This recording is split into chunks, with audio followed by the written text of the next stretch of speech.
Hello students, आज हम chapter number 3 start करेंगे जिसका नाम है अंडरस्टैंडिंग क्वाड्रिलेटरल्स। इसमें हम पॉलीगन्स के बारे में पढ़ेंगे। सबसे पहले ये सीखेंगे कि पॉलीगन्स क्या होती हैं। स्ट्रेट लाइन से बनी हुई क्लोज्ड फिगर्स को हम बोलते हैं पॉलीगन्स। ऐसी कोई भी फिगर जो स्ट्रेट लाइन से बनी है और जो क्लोज्ड फिगर हो उन्हें हम बोलेंगे पॉलीगन्स। जैसे ट्रायंगल, क्वाड्रिलेटरल, ये सारी के सारी पॉलीगन्स हैं। आगे पॉलीगन्स की टाइप्स हैं। Regular polygon. रेगुलर पॉलीगन एक वह पॉलीगन है जो इक्विलेटरल है, मतलब जिसकी ऑल साइड्स इक्वल हों, और इक्वी एंगुलर भी है और उसके सारे एंगल्स भी इक्वल हैं। जिस पॉलीगन के सारी साइड्स इक्वल हैं और सारे एंगल्स भी इक्वल हैं उसे हम बोलेंगे रेगुलर पॉलीगन, जैसे स्क्वायर और इक्विलेटरल ट्रायंगल। आगे है इर्रेगुलर पॉलीगन। जिस पॉलीगन के इंटीरियर एंगल्स इक्वल नहीं हैं और साइड्स भी इक्वल नहीं हैं उन्हें हम बोलेंगे इर्रेगुलर पॉलीगन्स। जैसे स्केलन ट्रायंगल, इसकी साइड सारी डिफरेंट हैं और सारे के सारे एंगल्स भी डिफरेंट हैं। आगे है कन्वेक्स पॉलीगन। कन्वेक्स पॉलीगन वह पॉलीगन है जिसका कोई भी एक्सटीरियर डायगनल्स नहीं होता। जैसे ये सारी की सारी जो पॉलीगन्स हैं इनके जो डायगनल्स हैं, जैसे इसका जो डायगनल है ये अंदर ही निकले आएगा, इनके डायगनल्स इंटीरियर हैं। ये सारे के सारे इंटीरियर डायगनल्स वाली पॉलीगन्स हैं। तो जिन पॉलीगन्स के डायगनल्स इंटीरियर होते हैं उनको हम बोलते हैं कन्वेक्स पॉलीगन्स। और कन्वेक्स पॉलीगन की एक और पहचान है कि इसके सारे के सारे जो इंटीरियर एंगल्स हैं वो सारे लेस दैन 180 होते हैं।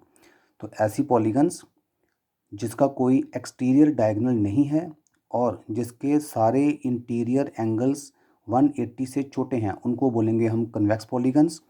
कनकेव पॉलीगन का पहचान क्या है कि उसका एक ना एक एक्सटीरियर डायगनल होगा और उसका एक एंगल भी 180 से ग्रेटर होगा। तो ऐसी पॉलीगन जिनके एक्सटीरियर डायगनल्स हों और जिसका एक एंगल, कम से कम एक एंगल 180 से ग्रेटर हो। जैसे ये पॉलीगन है, इसका ये एंगल 180 से ये एंगल 180 से ग्रेटर है। इस पॉलीगन का ये एंगल 180 से ग्रेटर है, तो ये हमारी बनेगी कनकेव पॉलीगन्स। और आगे इसकी एक और बड़ी इम्पॉर्टेंट प्रॉपर्टी है कि किसी भी पॉलीगन के एक्सटीरियर एंगल्स का, सारे एक्सटीरियर एंगल्स का जो सम है वो हमेशा 360 डिग्री होता है। Sum of exterior angles of any polygon is 360 degree. तो आगे एक्सरसाइज 3.1 में हमें जो फर्स्ट सम है इसमें कुछ फिगर्स गिवन है हमें। इन फिगर्स में से हमने ये बताना है कि इनमें से कौन सी फिगर सिंपल कर्व हैं, कौन सी सिंपल क्लोज्ड कर्व हैं, कौन सी फिगर्स पॉलीगन हैं, कौन सी कनकेव पॉलीगन है और कौन सी कन्वेक्स पॉलीगन्स हैं। कन्वेक्स और कनकेव पॉलीगन्स कौन सी हैं ये हमने इनमें बताना है। तो सबसे पहले हम बात करेंगे कर्व की। जो कर्व होते हैं वो कौन से होते हैं? तो ऐसी फिगर्स जो स्ट्रेट लाइंस और कर्व्ड लाइन से मिलके बनती हैं, जो फिगर्स स्ट्रेट लाइंस या कर्व्ड लाइन से मिलके बनी होती हैं उनको हम बोलते हैं कर्व्स। तो ये सारी की सारी जो फिगर्स हैं ये सारे के सारे सिंपल कर्व हैं। सिंपल कर्व में कोई भी लाइन एक दूसरे को काटती नहीं है, ये बात याद रखनी है।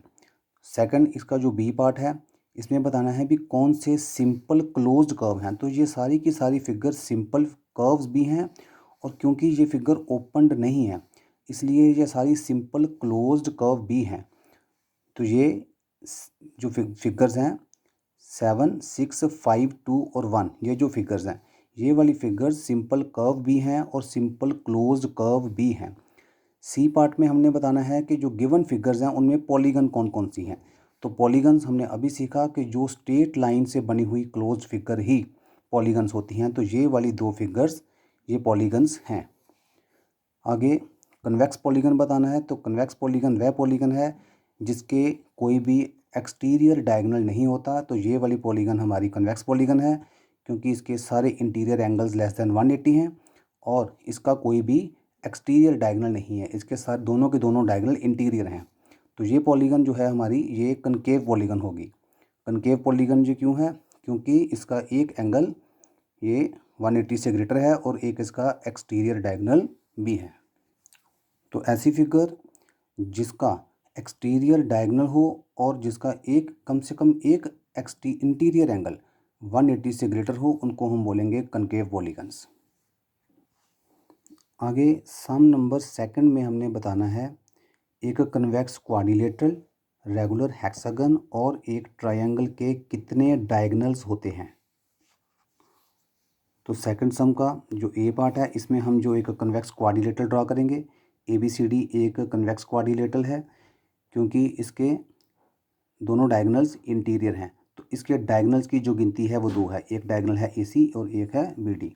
AC और BD इसके 2 डायगोनल्स हैं। एक कन्वेक्स क्वाड्रिलेटरल हैज़ 2 डायगोनल्स। आगे बी पार्ट, रेगुलर हेक्सागन के 9 डायगोनल्स होते हैं। तो सबसे पहले हम एक रेगुलर हेक्सागन ड्रॉ करेंगे। रेगुलर हेक्सागन जी इसकी 6 sided figure is a hexagon. Regular है, रेगुलर का मतलब है all sides are equal, AB is equal BC is equal CD equals ED equals EF और इक्वल्स AF। इसकी सारी साइड्स इक्वल हैं इसलिए ये रेगुलर हेक्सागन है। अब इसके डायगोनल्स की गिनती बढ़ाएंगे। ये डायगोनल्स की गिनती, एक डायगोनल हो गया AC, AD, AE, इसी तरह से फिर BD, BE, BF, फिर CE, CF, आगे इसका डायगोनल आ जाएगा D और F। ये सारे के सारे डायगोनल्स हैं। A regular hexagon has 9 diagonals. ये सारे 9 डायगोनल्स की हमने गिनती लिख दी। आगे a triangle has no diagonal.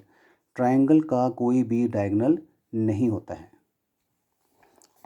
आगे इसी एक्सरसाइज का सम नंबर 3 है जिसमें हमने ये बताना है कि एक कन्वेक्स क्वाड्रिलेटरल के एंगल्स का सम कितना होता है। तो कन्वेक्स क्वाड्रिलेटरल के एंगल्स का जो सम है वो होता है 360 डिग्री। इसी सम का एक सेकंड पार्ट भी है कि अगर क्वाड्रिलेटरल कन्वेक्स नहीं है तो इसके एंगल्स का सम कितना होगा। If quadrilateral is not convex, अगर वो कन्वेक्स नहीं है, then sum of its interior angles is also 360 degree. अगर क्वाड्रिलेटरल कन्वेक्स है तो भी उसके इंटीरियर एंगल्स का सम 360 है। अगर क्वाड्रिलेटरल कन्वेक्स नहीं है तो भी इसके इंटीरियर एंगल्स का सम 360 डिग्री ही होगा। आगे सम नंबर 4 में हमें कुछ कन्वेक्स क्वाड्रिलेटरल की नंबर ऑफ साइड्स पता है। एक 7 साइडेड पॉलीगन है, एक 8 साइडेड पॉलीगन है, 10 साइडेड पॉलीगन है, एक N साइडेड पॉलीगन है। तो ऐसी पॉलीगन्स जिनकी नंबर ऑफ साइड्स 7 हैं तो उसके इंटीरियर एंगल्स का सम कितना होगा। इसी तरह से 8 साइड्स वाली जो पॉलीगन है उसका सम कितना होगा। 10 साइडेड पॉलीगन के इंटीरियर एंगल्स का सम कितना होगा ये हमने बताना है। तो हम किसी भी पॉलीगन की इंटीरियर एंगल्स का जो सम है वो फाइंड कर सकते हैं अगर हमें किसी पॉलीगन की नंबर ऑफ साइड्स पता हो। तो इंटीरियर एंगल का सम फाइंड करने का फॉर्मूला है n-2 इंटू 180। फॉर्मूला है n-2 इंटू 180। अब ये n क्या है, ये वेरिएबल n है number of sides of A polygon. जैसे हमारा 4 सम का फर्स्ट पार्ट है जो उसमें नंबर ऑफ साइड्स हमें पता है 7, मतलब n की जो वैल्यू है वो 7 है। तो ये 7 साइडेड पॉलीगन को हम बोलते हैं हेप्टागन। हेप्टागन की जो इंटीरियर एंगल्स हैं उनका सम क्या होगा। Sum of angles of heptagon is, formula है n-2 इंटू 180। n की वैल्यू हम 7 पुट करेंगे, 7 माइनस 2 आएगा 5, 5 इंटू 180 करेंगे तो 900 डिग्री। 7 साइडेड पॉलीगन के इंटीरियर एंगल्स का सम होगा 900 डिग्री। इसी तरह 8 साइडेड पॉलीगन के इंटीरियर एंगल्स का सम फाइंड करने के लिए फॉर्मूला होगा फिर वही n-2 इंटू 180। 8 साइडेड पॉलीगन को हम बोलते हैं ऑक्टागन। तो सम ऑफ एंगल्स ऑफ ऑक्टागन वो क्या फॉर्मूला है, n की वैल्यू 8 पुट करेंगे, 8 माइनस 2 इंटू 180 जाएगा 6, 6 इंटू 180 ये आ गया 1080 डिग्री। इसी तरह सी पार्ट, इसकी नंबर ऑफ साइड्स हैं 10। फिर से sum of angles of decagon, 10 sided figure को हम बोलते हैं डेकागन। डेकागन के इंटीरियर एंगल्स का सम होगा, फॉर्मूला फिर वही n-2 इंटू 180। n की वैल्यू पुट करेंगे 10, 10 माइनस 2 इंटू 180 करेंगे तो ये हमारे पास आएगा 1440 डिग्री। अगर नंबर ऑफ साइड्स n है तो इसका फॉर्मूला क्या होगा। अब हमारे पास जो साइड्स हैं उनकी गिनती ही n है तो फॉर्मूला रहेगा n-2 into 180। Sum of the angles of n gon, क्योंकि नंबर ऑफ साइड्स n है तो इसको हम बोलेंगे n gon. n gon polygon के इंटीरियर एंगल्स का सम क्या होगा, n-2 इंटू 180 डिग्री। सम नंबर 5 में हमने बताना है कि रेगुलर पॉलीगन क्या होती है, 3 साइड वाली रेगुलर पॉलीगन को क्या बोलते हैं, 4 साइडेड रेगुलर पॉलीगन को क्या बोलते हैं और 6 साइड वाली रेगुलर पॉलीगन का क्या नाम है। तो रेगुलर पॉलीगन हम पहले भी पढ़ चुके हैं, ऐसी पॉलीगन जिसकी सारी साइड्स इक्वल हैं और सारे एंगल्स भी इक्वल हैं उसको हम बोलेंगे regular polygon. 3 sided regular polygon को नाम हम बोलते हैं इक्विलेटरल ट्रायंगल और 4 साइडेड रेगुलर पॉलीगन का नाम है स्क्वायर। 6 साइडेड रेगुलर पॉलीगन का नाम है रेगुलर हेक्सागन।